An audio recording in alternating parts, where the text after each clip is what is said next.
Welcome to the deep dive. Ever felt like your English descriptions fall a little flat? Or maybe you can't quite pinpoint exactly what you're Yeah. talking about. Like maybe you've seen a stunning leather expensive jacket or admired a Swiss brown watch. And you wondered why those phrases sounded just a little off. Exactly. Well, today we're diving deep into Chapter 8 of our New York 2nd edition English course material. Mhm. And we're basically arming you with the tools, the linguistic tools, to fix just that. Now, you, our listener, you've been on quite a journey with us already, chapters 1 to 7. Right. We covered everything from introductions, daily life, describing your neighborhood, lots of ground. We did. And if you're just joining us now, don't worry. This deep dive is, well, we've designed it to be super clear and fun. Yeah, definitely. No matter where you are in your English learning. That's right. So today's focus is Chapter 8, which the course calls Dream Trip. Mm-hmm. And it's really all about making your descriptions vivid and precise. We're going to unpack two really powerful grammar tools. Which are demonstrative pronouns and adjective order. They might seem small, these little words and rules, but honestly, mastering them, it's a bit of a game changer for sounding natural. Right. More confident in English. Exactly. Especially when you're out exploring or shopping or even just describing the clothes you're wearing. So think of this as your shortcut to talking about what you see, what you want to buy, and exactly what you're packing for that next big adventure. Okay, let's dive in. Let's unpack this. So our source material, it kicks off Chapter 8 with what seems simple, but it's profoundly useful. Demonstrative pronouns. Yes. Those little words, this, that, these, and those. The classics. Yeah, on the surface, they just help us point to things, right? Yeah. Near or far, one or many. But what's really cool is how much subtle meaning they actually carry. Exactly. It's not just about, like, physical distance. It's also how we mentally frame things. Proximity and number. Okay. So this is, for one thing, close to us. I think within arm's reach. This coffee is good. Right here. Got it. Yeah. And that is, for one thing, a bit further away. Maybe out of reach or just sort of mentally separate. That building over there looks interesting. Okay, makes sense. And then for plurals, more than one item. If they're close, we say these, like these notes on my desk are helpful. And if they are far, we use those, as in, look at those birds way up in the sky. Okay, simple enough when you lay it out like that. Yeah. The course material gives us this great real-world example, Joanna's dream trip packing list. Ah, yes, Joanna in Paris. Right. So imagine her friend is helping her pack for this fashion show.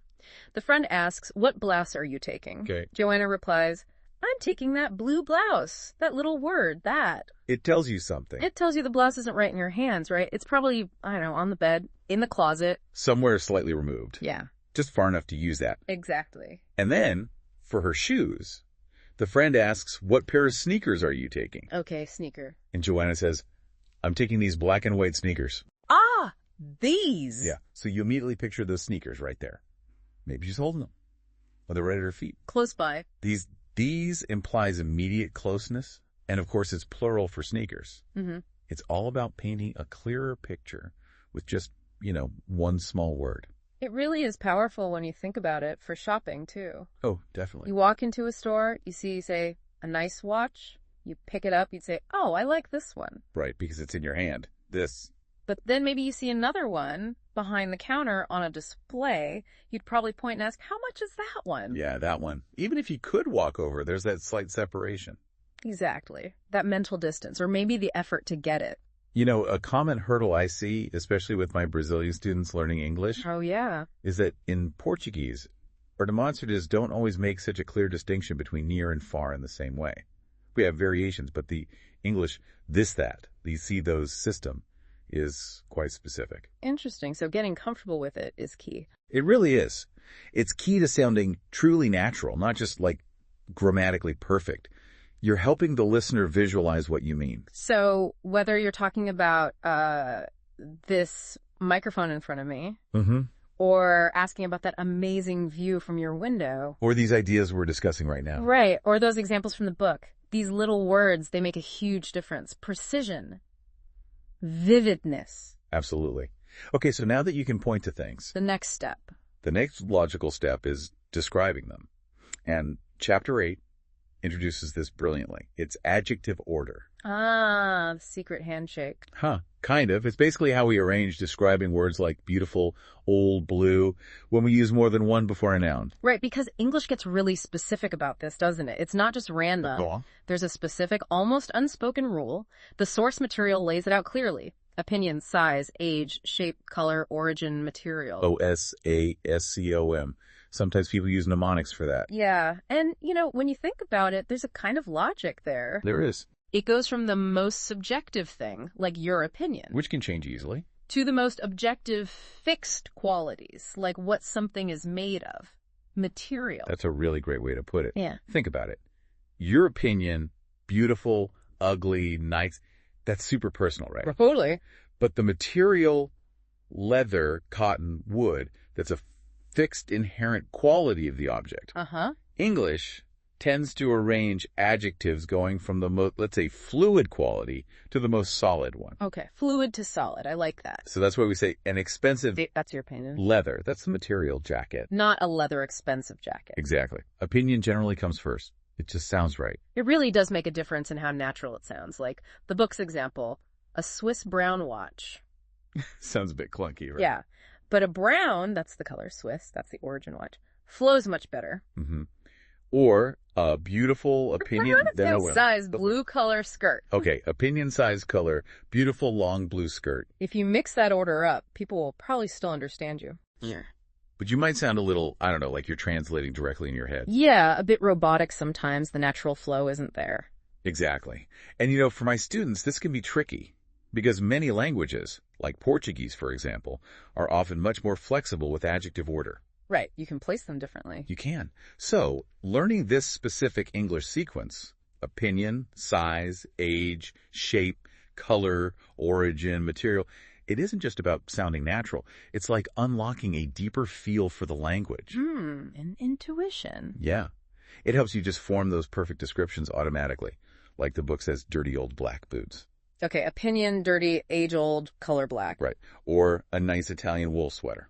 Nice opinion, Italian origin, wool material. Got it. Try saying black old dirty boots or wool Italian nice sweater. Oof, yeah, feels wrong. See, you feel it. It's like a secret code that native speakers just, unconsciously. And once you, the learner, know the code, describing anything becomes much easier. More effortless, clearer. Your favorite outfit, something you bought, a piece of art. Anything. Okay, so Chapter 8 doesn't just give us these rules in, isolation. No, it's very practical. It weaves them into those real-life dream trip scenarios. The main one is Joanna's trip to Paris. Yes, for the fashion show. And the reading section really shows how these grammar points, the demonstratives, the adjective order, come alive when we talk about travel, fashion, shopping. It's incredibly practical, like you said. Okay. So Joanna needs the perfect dress. Right. The centerpiece. Her friend Mark is designing it, and she has choices to make. Fabric, color, pattern, and the book gives us great vocabulary here. Like what? Well, for fabrics, she can choose cotton, leather, silk, or linen. Okay, common materials. For colors, black, white, green, blue, purple, gray, a nice palette, and patterns.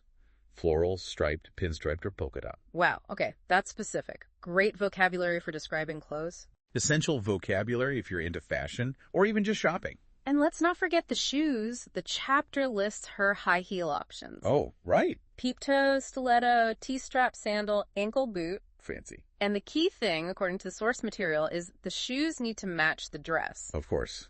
Coordination is key. And this is where it all comes together, right? Wow. You might be talking about that beautiful blue floral silk dress. Using the demonstrative that and the correct adjective order. Opinion, color, pattern, material. Exactly. Or maybe Joanna is asking about shoes nearby. What about these black leather stiletto boots? Demonstrative these and adjective order. Color, material, type, stiletto. Without these grammar tools, that conversation would be way less clear. Much more awkward, for sure. The chapter also has this listening activity about Peter, a fashion designer. Oh, yeah, I remember that. He talks about his favorite fabric being synthetic because he says it's versatile. Versatile. Good word. And he also mentions his new collection prioritizes comfort. Ah, comfort. Important. Which is a lovely detail. It shows that even in high fashion, practical descriptions matter. It's not just looks, it's feel. Right. And the words we use to describe those qualities, versatile, comfortable, they're crucial. Exactly. So you see, Chapter 8 isn't just some dry grammar lesson. It's really a toolkit. A very useful toolkit. For talking about shopping, describing your style, planning your own dream trip, what you'd pack, what you'd buy, what amazing sights you'd describe later. And that vocabulary section with all the common clothes, dresses, skirts, pants, shirts, shoes, accessories, it's the perfect place to practice these new structures. Definitely. This chapter really equips you for those real-world conversations about style and travel. So just to connect the dots clearly for everyone listening. Yeah, good idea. Understanding those demonstrative pronouns, this, that, these, those, it just empowers you to be incredibly clear. Right. No more vague pointing. Exactly. Instead of just, how much is shirt? You can confidently ask, how much is this shirt? If it's right there. Are those shoes comfortable? If you're looking at them across the aisle, it cuts out confusion, makes your questions direct. And knowing that adjective order, it means you can describe pretty much anything with confidence. From, I don't know, a beautiful new red car you saw on vacation. Nice. Opinion, age, color. To a comfortable old blue t-shirt. That's your absolute favorite thing to pack. Opinion, age, color again. Yeah. Yeah. It's all about sounding, well, native-like, natural. Articulate. Wow. Especially when you're navigating new places or talking about things you like. These seemingly small grammar points, they build a really solid base for confident, fluid communication. For sure. So that pretty much wraps up our deep dive into Chapter 8 of the New York 2nd Edition English course. Feels like we covered a lot. We did. We explored the precision of demonstratives, this, that, these, those.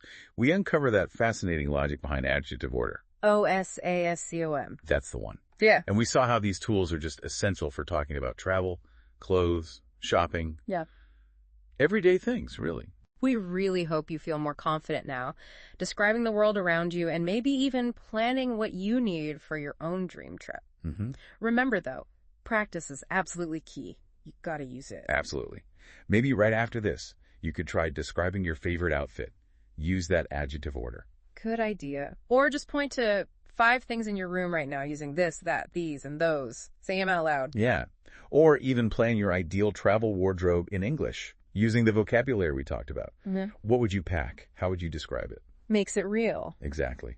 And looking ahead in our next deep dive, we'll move on to Chapter 9. Ooh, what's in Chapter 9? We'll be talking about abilities, needs, and wants, using can, have to, and want to. More essential tools. Ah, okay. Can, have to, want to. Very useful. Get ready to extend your English even more. Looking forward to it. So, thinking about today, what vivid description will you create first with your newly sharpened English skills? Keep exploring, keep practicing, keep learning. And we'll see you on the next deep dive. Bye for now. Bye, everyone.